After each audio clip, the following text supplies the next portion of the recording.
What's up everyone? It is finally spring and I get to start planting some new stuff. So I'm out here planting onions right now and I wanted to shoot a quick video to show how I'm doing it. These are the onions that we bought and we went down to a local nursery, and these are from Dixondale Farms. I got some Texas, most onions I got were labeled Texas varieties. So they're going to be short day onions. It's not necessarily important that you understand what that means. It's just important that you know that these aren't going to last a long time in storage. The onions that last a long time in storage aren't typically the ones that you see, you know, in these sets like this. But they taste really good and they're definitely worth growing. So we got some yellow onions, some white onions, and some purple onions. And there's also some candy onions in here somewhere. They weren't labeled, so I'm not sure what's what anymore. So it'll be a surprise when we pull them up. Onions are pretty simple. I do the square foot gardening method of growing, which means there's a book called Square Foot Gardening that tells you how many of each plant you can plant per square. So if you take this entire bed and you break up it into squares, it tells you how many you can plant for each one. So onions are 16 per square. So it's pretty simple. I just planted one every 4 inches or so. Now the thing that's important about onions is you don't want to plant them too deep or it'll restrict the bulb growth. So only about 1 inch deep for ones that are this size. And it's as simple as that. Just put them in the ground every 4 inches. You can go farther apart if you want to get larger bulbs, but I care about having more onions than I do having larger bulbs.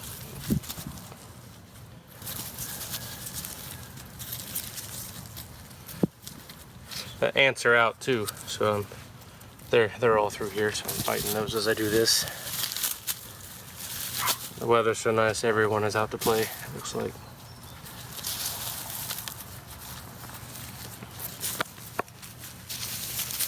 I'm not too concerned about these falling over like that. I'm gonna come back behind and water it, and they don't need to be, you don't want the soil to be really compact around the onions or else they won't be able to expand. So this is one of the things that's really important, to have good soil mix. If you have clay soil, then the bulbs aren't going to be able to expand. You definitely need to add some compost or something to help it out. So I've got them in here now,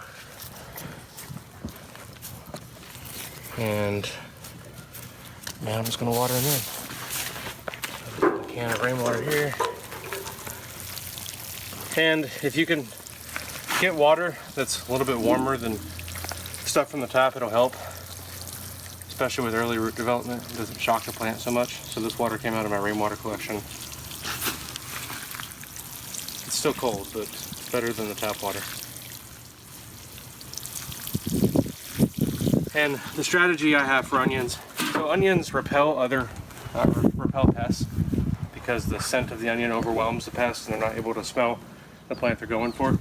So I'm going to be planting onions around the perimeter of this bed, and then I'm going to have broccoli and other stuff kind of mixed throughout here, and the onions will be almost like bodyguards for them to protect them.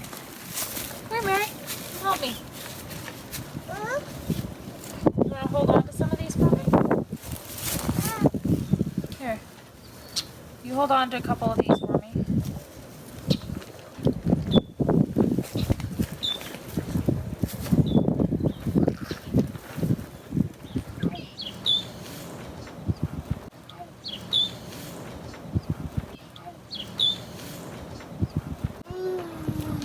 He's sleeping. Hey, don't unplant.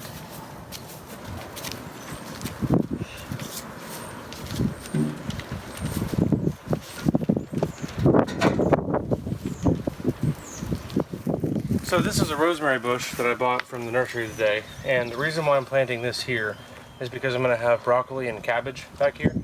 And rosemary helps prevent cabbage moths from laying their eggs, which turn into caterpillars and eat those plants. So this is one of the things I do to help keep pests away. That's another reason why I have the onions here, but that's why this rosemary plant is going here. And that's why I have other herbs, you know, in this bed as well. I have some winter savory here, and I have some sage over here. And I'll be planting more throughout here as well, and I do that pretty much everywhere.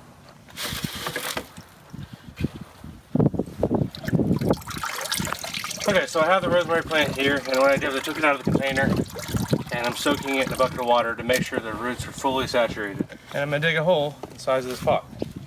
So Now I take the plant out of here. And these roots are twisted around a little bit, so I'm gonna work on breaking these up. So it's kind of, it's okay, you're not gonna hurt these roots. They're gonna grow out 2 new spots for every spot you tear. But you want to make sure that these roots are all dangling and not going in circles, or else they're going to keep growing in circles and the plant will eventually die. So now that these look like they're dangling and ready, put it back in the hole, fill in back around it. This. Now you don't want to cover the base of the plant all the way though. The roots need to be able to get oxygen, so don't completely cover the base to where the bottom of the plant isn't exposed at all. All there is to it. Now I'm going to water in really good too, just to make sure, because if you don't do this and there are any dry spots around the plant, it'll suck moisture away from the plant. That could hurt it.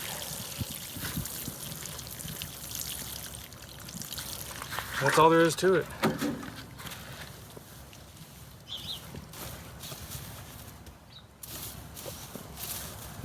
It's ready to go. So the next thing I'm going to plant is a cover crop of buckwheat. I'm going to plant it here in a bed that's not going to have anything planted in it for at least a few months. So I'm going to let this grow for a month or two, and then I'll till it back down into the ground, and it'll provide nutrients for the soil. And also just the fact that it's here will prevent weeds from coming in, and it'll help with soil life. So buckwheat, you plant every 4 inches, just like the peas, and you put them down 1 inch, just like the peas as well. And I'm not going to be as precise about this because they're not going to grow to mature plants. I'm going to cut them down when they're, only a month old or so. So I'm just going to kind of go through and drop seeds every so often. And they do need to be down 1 inch, so I'll just come through and work this down a little bit. It'll work out. Whenever I first started, I was a little OCD about making sure everything was planted the right depth, and I actually had a ruler out here and everything. That all kind of stops once you get used to it. I'll do a little bit more. One more here. Okay, so now I'm going to come through and just kind of move the soil around to cover up the seeds that I just threw down. And now I'll come back through and water this, and it'll be ready here in about a month to till under, and then I'll be ready to plant something else. Alright, so we just finished planting out some of the onions. We got the rosemary planted, and it's going to be dark here soon, so I'm going to finish up with planting peas for the day. And I'm going to plant peas along this backside of the fence here so they can grow up the fence. Peas are a vine, and they like to vine up, so they're going to grow up here, and then it'll be easy to harvest too, because I'll be able to just come around this backside and harvest them. And peas are simple. You just put them in the ground about 1 inch, and then you space them out every 4 inches or so. So, put in 1 inch, 4 inches across, do another one. It's that simple. So I'm just going to keep going along here.